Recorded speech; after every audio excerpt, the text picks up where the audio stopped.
Hello friends, last பார்ட்ல என்ன நடந்ததுன்னு ஃபர்ஸ்ட் பார்த்தலாம். நம்ம ஹீரோயினை வலுக்கட்டாயமா கல்யாணம் பண்ணிட்டாங்க. கல்யாணம் பண்ண கையோட தான் வீட்டுக்கும் கூட்டிட்டு போறாரு. வீட்டுக்கு கூட்டிட்டு போய் எல்லார்கிட்டையும் இன்ட்ரடியூஸ் பண்றாரு. மெகாக்கு இன்னும் சாகல, நான் அவளை கல்யாணம் பண்ணிட்டேன்னு. அதை பார்த்த உடனேயே ஹீரோவோட அப்பாவுக்கு செம ஷாக். என்னடா நம்ம கொல்ல நினைச்சவ இப்போ உயிரோட வந்து நிக்கிறாளேன்னு நினைக்கிறாரு. அப்படியே அந்த கில்லரை கூப்பிட்டு என்ன ஆச்சுன்னு கேட்கணும்னு நினைச்சிட்டு இருக்காரு.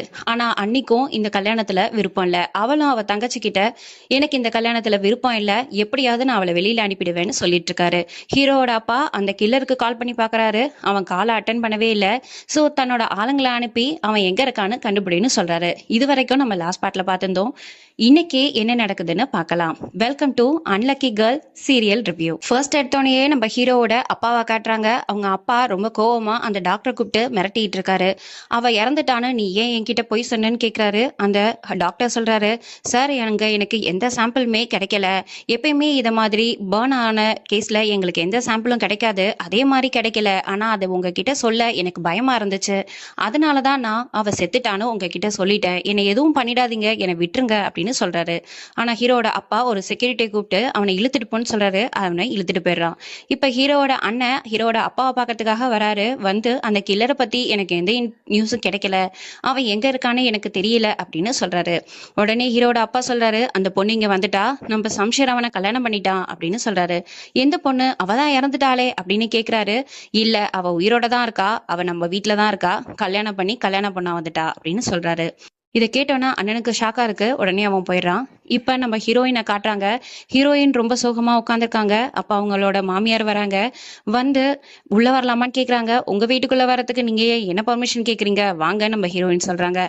வந்து உட்கார்றாங்க, பேசிட்டு இருக்காங்க. நீ இறந்துட்டேன்னு ஏன் எல்லாரும் எங்க கிட்ட பொய் சொன்னீங்கன்னு கேக்குறாங்க. நாங்க ஏன் பொய் சொன்னோன்னு உங்களுக்கே தெரியும். உங்க பையன் எங்களை பண்ண டார்ச்சர்ல இருந்து நாங்க எப்படியாவது வெளியில வரணும்னு நினைச்சோம். அதனாலதான் இந்த பொய்யை மெயின்டைன் பண்ணோம். அது ஒன்றும் தப்பு இல்லையே அப்படின்னு ஹீரோயின் கேக்குறாங்க. ஹீரோட அம்மா, நீ சொல்றது கரெக்டு தான், ஆனா நீ செத்துட்டேன்னு நினைச்சு என் பையன் ரொம்பவே அப்செட்டா இருந்தான். அவன் எவ்வளவு கஷ்டப்பட்டான்றது எனக்கு மட்டும்தான் தெரியும் அப்படின்னு சொல்றாங்க. ஹீரோயின் எதுவுமே பதில் சொல்லாதனால, ஓகே நீ இப்போ ரெஸ்ட் எடு, உனக்கு ஏதாவது வேணும்னா சர்வெண்ட்டை கூப்பிடு, நீ இங்க எல்லா உரிமையோட இருக்கலாம் அப்படின்னு சொல்லிட்டு அந்த இடத்துல இருந்து கிளம்புறாங்க. இப்ப ஹீரோயினோட வீட்டுல ஹீரோயினோட அம்மாவும் அப்பாவும் பேசிட்டு இருக்காங்க. நம்ம பொண்ணு எப்படி இருக்கான்னு தெரியல, நீங்க ஃபோன் பண்ணீங்களான்னு கேக்குறாங்க. அதுக்கு அவங்க அப்பா, அவளுக்கு ஃபோன் பண்ண ஸ்விட்ச் ஆஃப்னு வருது, எனக்கு தெரிஞ்சு சம்ஷீர் அவளோட போனை எடுத்து வச்சுட்டான்னு நினைக்கிறேன், இனிமே அவகிட்ட எப்படி பேசுறதுன்னு தெரியலன்னு சொல்றாங்க. அதனால அவங்க அம்மா சொல்றாங்க, நீங்க சம்ஷீருக்கே ஃபோன் பண்ணுங்க, நம்ம பொண்ணு அங்கதானே இருக்கா, நம்ம கால் பண்ணி பேசிதான் ஆகணும். இந்த மாதிரியான ஒரு லைஃபை நம்ம தானே அவளுக்கு அமைச்சு கொடுத்துருக்கோம், நம்ம அட்லீஸ்ட் கால் பண்ணியாவது அவகிட்ட பேசணும்னு சொல்றாங்க. உடனே சம்ஷீருக்கு காலும் பண்றாங்க. சம்ஷீர் ஃபோன் அட்டன் பண்றான். யாருன்னு கேக்குறான். நான் மெஹக்கோட அம்மான்னு சொல்றாங்க. எதுக்கு கால் பண்ணீங்கன்னு கேக்குறான். நான் அவகிட்ட பேசணும்னு சொல்றாங்க.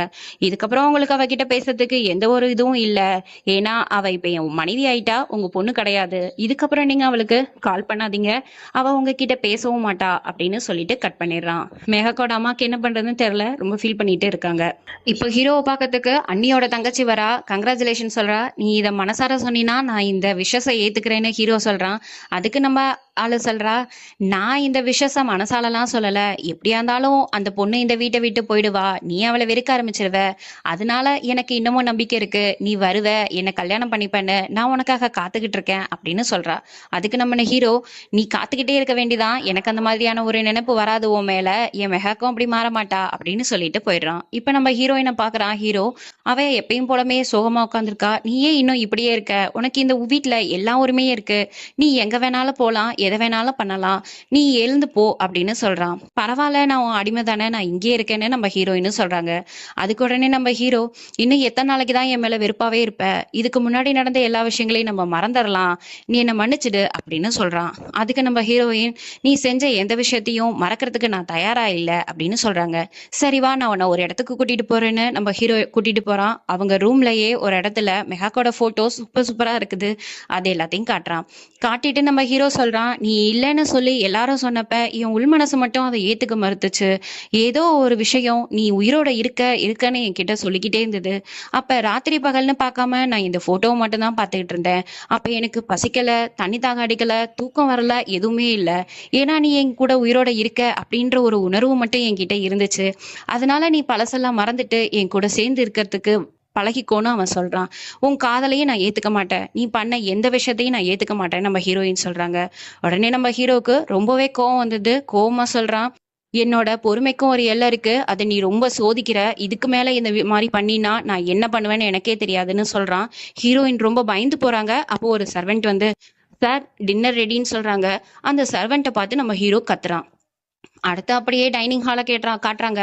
டைனிங் ஹால்ல எல்லாரும் உட்காந்து சாப்பிட்டுட்டு இருக்காங்க. அப்ப நம்ம ஹீரோயின் மட்டும் அங்க மிஸ்ஸிங் ஆகுறாங்க.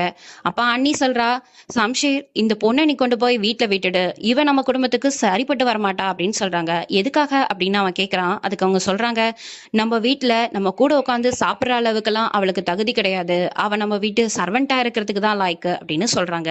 அதை கேட்டு சம்ஷீர் சொல்றான், உங்களுக்கு இப்போதைக்கு அப்படி தோணலாம், ஆனா உங்களுக்கு இப்போ இந்த வீட்ல என்ன ரெஸ்பெக்ட் கிடைக்குதோ அதே ரெஸ்பெக்ட் அவளுக்கும் கிடைக்கும், ஏன்னா அவ என்னோட மனைவின்னு சொல்றான். ஹீரோ பேசுறதை கேட்டு அவங்க அன்னைக்கு ரொம்பவே கோவம் வருது. அதனால அவங்க மாமனாரை பார்த்து கேக்குறாங்க, மாமா இதுக்கப்புறம் அவ இந்த வீட்ல இருந்தானா நான் இந்த வீட்ல இருக்க மாட்டேன், நீங்க என்ன சொல்றீங்கன்னு கேக்குறான். ஆனா அவங்க மாமனார் எதுவுமே சொல்ல அமைதியா உட்காந்து சாப்பிட்டுட்டு இருக்காரு. அன்னைக்கு கோவம் வருது, அவ ஏஞ்சி போயிடுறா. கூடவே அவங்க கணவரும் ஏந்து போறாரு. அவளை சமாதானப்படுத்துறதுக்கு ட்ரை பண்றாரு.